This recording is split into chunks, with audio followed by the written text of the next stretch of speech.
Hello student, कैसे हैं आप सब। उम्मीद करता हूं आप सब अच्छे होंगे, मस्त होंगे, बेहतर होंगे, आपकी पढ़ाई बेहतर चल रही होगी बच्चों। और आज का जो हमारा टॉपिक है हाइगन के तरंग सिद्धांत के आधार पर प्रकाश के परावर्तन की व्याख्या।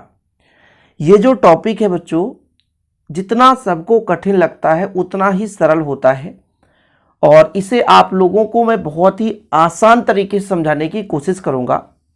बस थोड़ा सा आप लोग समय देंगे, क्योंकि जब तक इसकी पृष्ठभूमि पर चर्चा नहीं होगी तब तक आप कुछ भी समझ नहीं पाएंगे। फिलहाल हाइगन के तरंग सिद्धांत के बारे में चर्चा करते हैं। तो हाइगन ने सबसे बेहतर रूप से समझाया कि यदि आपके पास एक पात्र है और पात्र में जल है जो कि शांत है, या आप तालाब में एक छोटा सा पत्थर डाल दो और पत्थर डालोगे तो आपको कुछ इस प्रकार से जल के कणों की एक आकृति दिखाई देगी, वृत्ताकार ऊर्ध्वमिका इस प्रकार से तैरते हुए नजर आएगा। या कि बच्चों यदि आप तालाब में देखेंगे बगुला जब बैठता है थोड़ा सा उसके चारों ओर कुछ इस प्रकार से भंवर के समान चक्करदार वृत्ताकार ऊर्ध्वमिका दिखाई देती है। मतलब पानी कुछ इस प्रकार से उछलता हुआ, जिस प्रकार से समुद्र में लहरें उत्पन्न होती, उसी प्रकार से एक अल्प मात्रा में लहरें उत्पन्न हो गई। इससे निष्कर्ष ये निकला कि जैसे ही यहाँ पे पत्थर डाला गया तो यहाँ से कुछ एनर्जी है, इसके चारों ओर जो कण थे उसको प्राप्त हुआ। ये कण जो है एनर्जी दूसरे कण को दिया, फिर अगले क्रम में तीसरे लेयर में एनर्जी प्राप्त हो गया, फिर ऐसे लेयर वाइज एनर्जी प्राप्त होती जाती है और इस प्रकार से चारों ओर वृत्ताकार ऊर्ध्वमिका उत्पन्न हो जाती है। इसी आधार पर हाइगेंस ने बताया कि जैसे प्रकाश स्रोत है, क्या है, प्रकाश स्रोत है, यहां से प्रकाश जो है भाई ऊर्जा के रूप में तरंग के रूप में निकलती है। सिंपल है। तो ये जो प्रकाश स्रोत है जब एनर्जी रिलीज करता है तो इसके जो तरंग है वो तो मान लीजिए किरण सीधी चलती हैं, लेकिन इसके चारों ओर जिस प्रकार से शांत जल में पत्थर डालने से चारों वृत्ताकार ऊर्ध्वमिका उत्पन्न हो जाती है, इसी प्रकार से इसके चारों ओर बिंदुओं का एक पथ बनता है और उस पथ को ही हम तरंगाग्र बोल देते हैं। जैसे हमने कहा कि ये हमारे पास ये सूर्य है, मान के चलता हूं, यहां से प्रकाश किरणें निकल रही है। अब जैसे ये थोड़ा सा एनर्जी रिलीज किया तो यहाँ के जो कण है एनर्जी को प्राप्त कर लिए और ये सभी कंपन करने लग गए। जिनकी कंपन समान है उस पे एक रेखा हमने मिलाया तो एक हमें क्या मिल गया, एक पथ मिल गया, बिंदु पथ, बिंदुओं को मिलाने वाली पथ, जिसे हम तरंगाग्र बोल दिए। ऐसे ही बोला गया ये जो कण है ये पुनः स्रोत की तरह कार्य करते हैं और आगे भी एनर्जी को रिलीज करके देते हैं। तो भैया फिर से एक ऐसे कणों का समूह मिल गया जिनकी कंपन लगभग समान है, जिनकी जो कंपन की कला है वो समान है, समान कला में कंपन कर रहे हैं, तब उनको मिला दिया तो ये तरंगाग्र बन गया।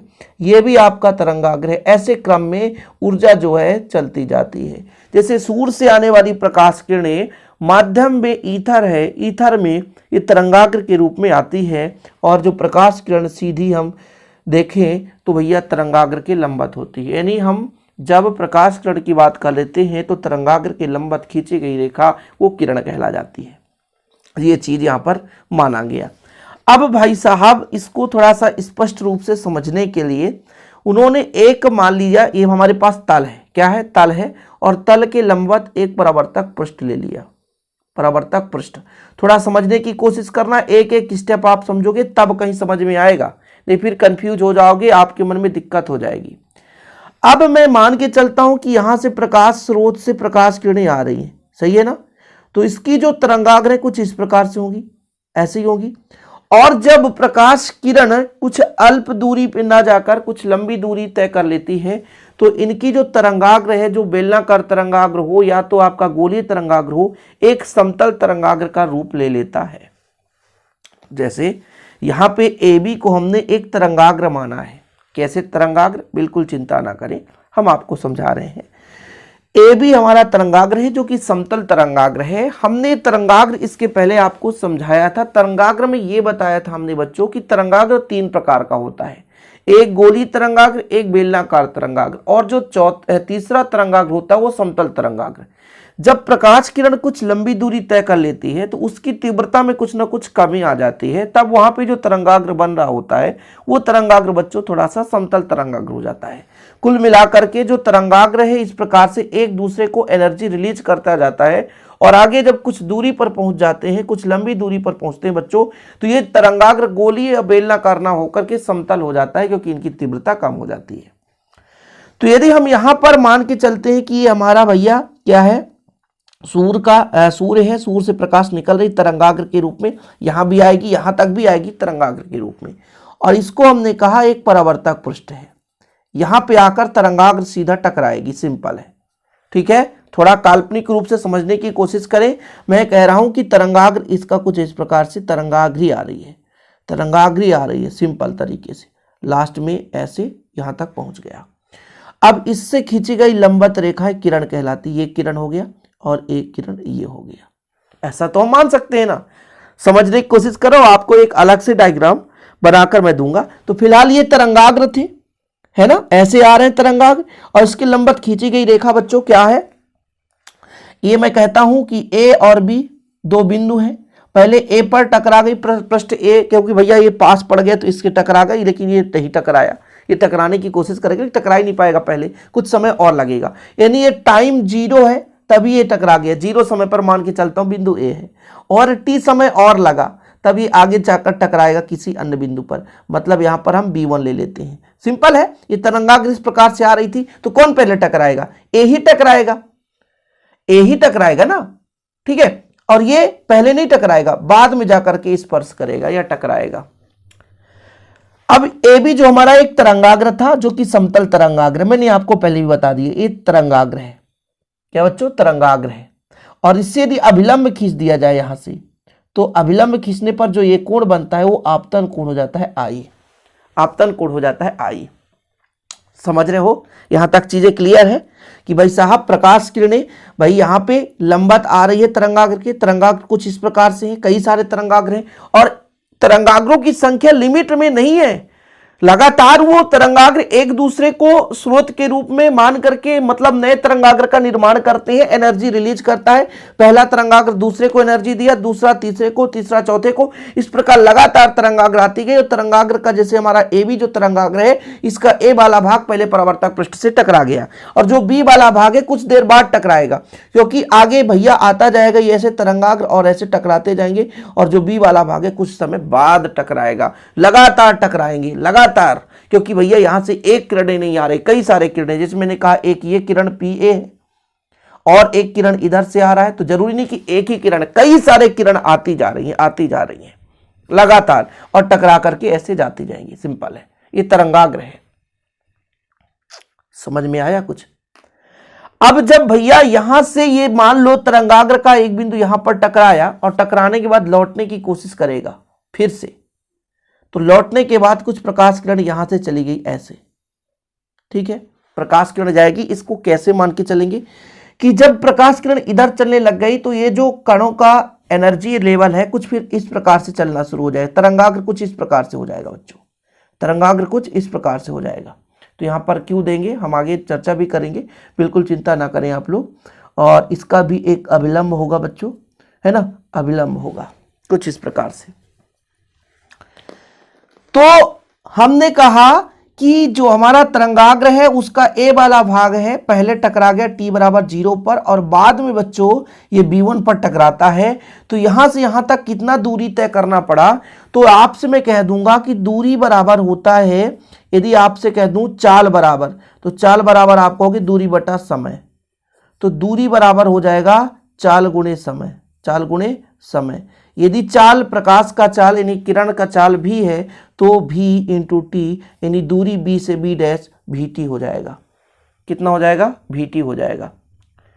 और यहां से यहां तक भी टाइम t लग रहा है, मतलब ab1 ये दोनों बराबर होगा, ये भी vt होगा बच्चों, मतलब ab1 ये भी आपका vt के बराबर होगा लगभग लगभग, आगे हम देख लेंगे। फिलहाल अभी b से b डैश तक पहुंचने में जो समय लगा वो हमारा vt के बराबर है। कोई दिक्कत तो नहीं है, यहां तक क्लियर है, समझ में आ गया? यहां तक क्लियर बच्चों? और इसी डायग्राम को यहां पर बनाया गया है, देखो जरा, प्रकाश किरणें आ रही थी, ए भी एक तरंगाग्र है। तरंगाग्र के रूप में बहुत अच्छे तरीके से मैंने समझा दिया है। तरंगाग्र आ रही है, पहले ए वाला टकराया है और टी समय बाद ये B1 पर टकराएगा, तब बी से बी डैश तक की यदि दूरी हम करेंगे तो VT हो जाएगा। तो हम पूरा विधिवत आपको समझा रहे हैं बच्चों। माना XY एक परावर्तक पृष्ठ है, तो मैंने X दे दिया, यहाँ पे Y दे दिया, उस पर एक समतल तरंगाग्र AB इधर से आ रहा है, आपतित होता है। ये समतल तरंगाग्र भी इस पृष्ठ के लंबवत है और ये जो आपका परावर्तक पृष्ठ है ये भी लंबवत है। ये चीज लिखा गया है। t बराबर 0 पर AB परावर्तक पृष्ठ AB के बिंदु A पर स्पर्श करता है। देखो टाइम जब 0 है मान के चलता हूं तो A पर स्पर्श करता है, लेकिन t समय पश्चात B1 पर जो आपका B बिंदु है, यहाँ पे जो B बिंदु है B1 पर स्पर्श करता है। तब मैंने कहा कि यदि तरंगाग्र का चाल भी हो तो VB बराबर यानी दूरी बराबर चाल गुणे समय हो जाएगा, VT हो जाएगा। और मैंने कहा भाई साहब यदि मैं यहाँ पे अभिलंब खींच दूं, तो आपतन कोण कितना हो जाएगा, I हो जाएगा।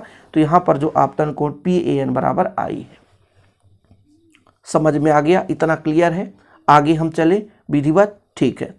अब ये बोला गया कि हम जैसे भाई BB1 है इसके समान एक चाप ले लें, जैसे BB1 है इसके समान चाप ले लें और A को केंद्र मान करके यदि हम चाप काटे तो कुछ यहाँ पे ये मिलता है जहाँ पे बिंदु Q है, यानी Q बिंदु पर ये मिलता है।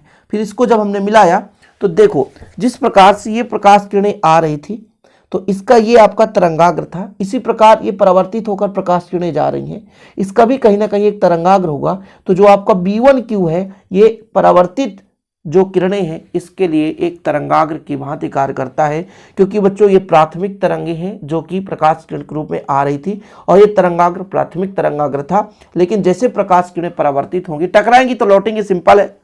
ये तो सबको पता है कि प्रकाश किरणें टकराती है तो लौटकर उसी माध्यम में जाती है। तो हमको भी पता है कि प्रकाश किरण टकराई लौटेगी, प्रकाश किरण टकराएगी लौटेगी, सिंपल है। तो यहां भी जब प्रकाश किरणें लौटेगी तो यहां भी तरंगाग्र, मैंने आपको समझाया कि ये तरंगाग्र चलना शुरू हो जाती है, ऐसे तरंगाग्र चलती है।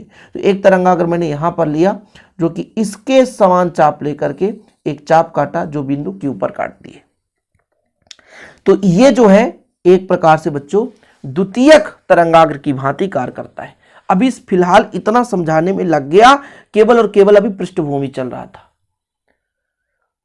समझ रहे हैं? एक चीज तो क्लियर हो गया, इतना तो आप लोग समझ जाएंगे बच्चों, यहां तक हम क्लियर समझ सकते हैं आपको। अब इसके आगे फिलहाल हम आपको समझाने की कोशिश करेंगे। देखो जरा, यहां पे कुछ इस प्रकार से प्रकाश किरणें आई है, ये अभिलंब है बच्चों, और यहां पे जो B है, ठीक है, ये B है और एक प्रकाश किरणें कुछ इस प्रकार से चली गई है, ठीक है। यहाँ पे P है, यहाँ पे A है, कुछ इस प्रकार से आपको नजर आ रहा होगा। अब ये जो है बच्चों, ये जो तरंगाग्र है, ध्यान दीजिएगा थोड़ा सा, ये जो तरंगाग्र है ध्यान दीजिएगा, ये और ये लंबवत दूरी है, मतलब इसके बीच में कह दूं 90 डिग्री, टोटल 90 डिग्री, कितना 90 डिग्री। फिर मैं कह दूं ये I है, तो फिर बच्चों ये वाला जो कोण है, मैं अलग अलग कलर से इसलिए लिख रहा हूं कि ये वाला कलर जो है 90 में I को घटा दो। ये चीज भी क्लियर हो गया, समझ में आ गया, ठीक है। अब बच्चों यहां पर मैं इस कोण को निकालना चाहूं, कैसे निकलेगा? तो इसको निकालने के लिए मैं एक फॉर्मेट बताता हूं कि ये अभिलंब है, अभिलंब होता है 90 डिग्री का, है ना, और इससे यहां का मान निकालना है तो 90 में इसको घटाना है, 90 माइनस I को घटाना है, तो 90 कट जाएगा, माइनस माइनस प्लस I, तो ये वाला जो कोण बनेगा बच्चों यहां पर वो I बन जाएगा, मतलब ये जो कोण है वो I है। थोड़ा समझने की कोशिश करो, बिल्कुल कठिन नहीं है, बिल्कुल कठिन नहीं है बच्चों, यहां तक क्लियर है आपको। इसके बाद इसी प्रकार एक और सिस्टम से मैं आपको थोड़ा समझाना चाहता हूं ताकि आपको विधिवत ये वाला फंडा अभी आगे समझाऊंगा, बिल्कुल चिंता ना करें। यहां पर आप फिलहाल देखो, ये आपका अभिलंब है ना, कुछ इस प्रकार से, और ये बच्चों परावर्तित किरण है। तो यदि मैं कह दूं यहां पर जो कोण है वो R है, बिल्कुल सही है। ये जो मेरा किरण एक आपको दिख रहा है B1Q, इधर आप यदि ले जाओ तो ये जो लंबवत दूरी है, ये क्या है, लंबवत दूरी है, मतलब इसके बीच का कोण जो है, इसके बीच का कोण है 90 डिग्री। तब मैं आपसे कह दूं कि यहां का बताओ, यहां का, तो आप कहोगे सर यहां से यहां तक r, यहां से यहां तक 90, तो ये 90 माइनस r, 90 माइनस r। कोई दिक्कत तो नहीं है, चीजें क्लियर है।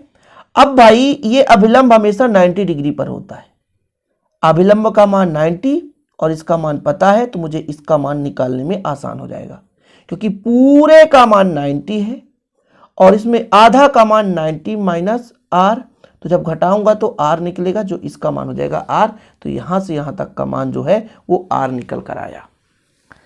इसी प्रकार फिर से यहां पर समझो, ये जो PAB ये 90 डिग्री है भाई, क्योंकि ये लंबवत है, तरंगाग्र जो है लंबवत है, इसके जो भी रेखाएं होती है लंबवत होती है 90 डिग्री, तो ये जो किरण है तरंगाग्र के लंबवत होती है, तो 90 डिग्री है।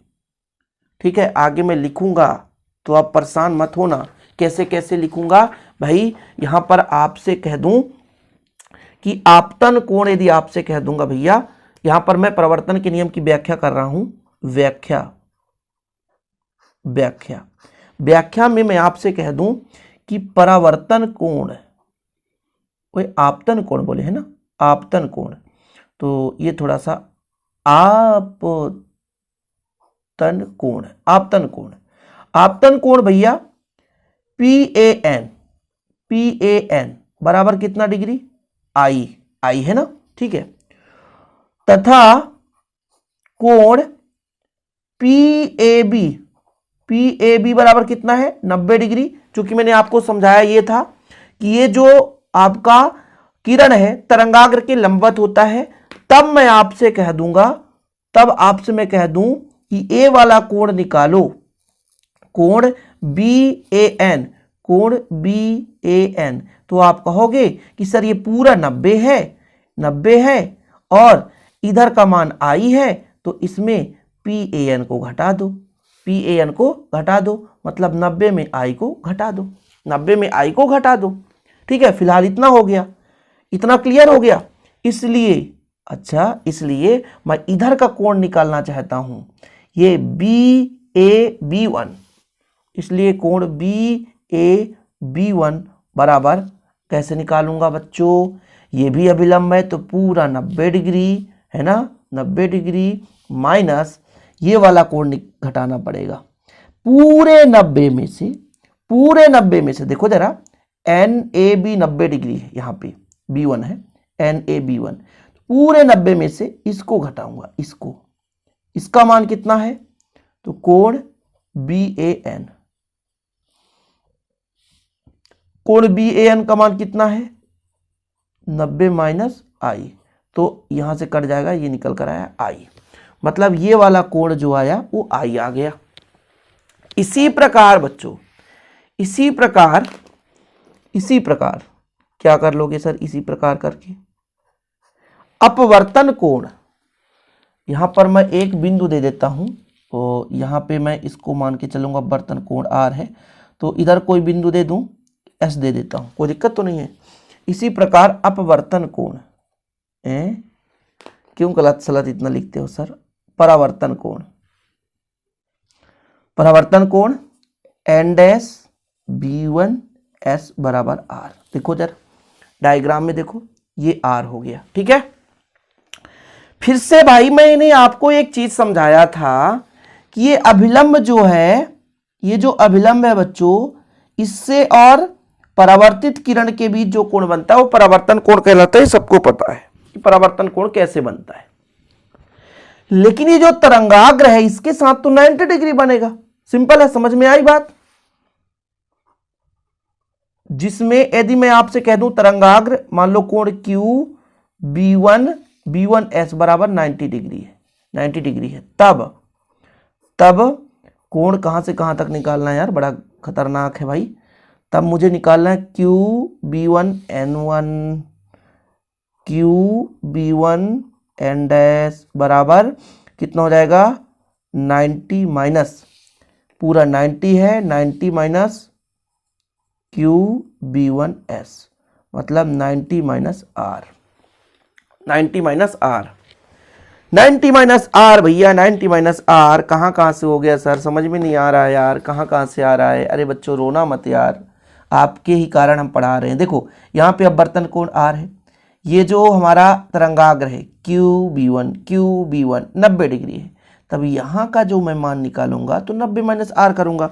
वही चीज तो है भाई 90 माइनस आर, वही चीज तो है 90 माइनस आर। फिलहाल इतना तो समझ में आ गया। अब मैं यदि कह दूं ये वाला कोण कैसे निकालोगे सर, QB1A, तो आप सिंपल तरीके से कह सकते हो कि भाई साहब ये वाला जो पूरा है 90 कहलाएगा, अभिलंब के साथ ये जो पृष्ठ है और ये अभिलंब है वो 90 डिग्री है, तो 90 में से 90 माइनस आर घटा दो तो कितना आ जाएगा, आर आ जाएगा, 99 कट जाएगा, है ना।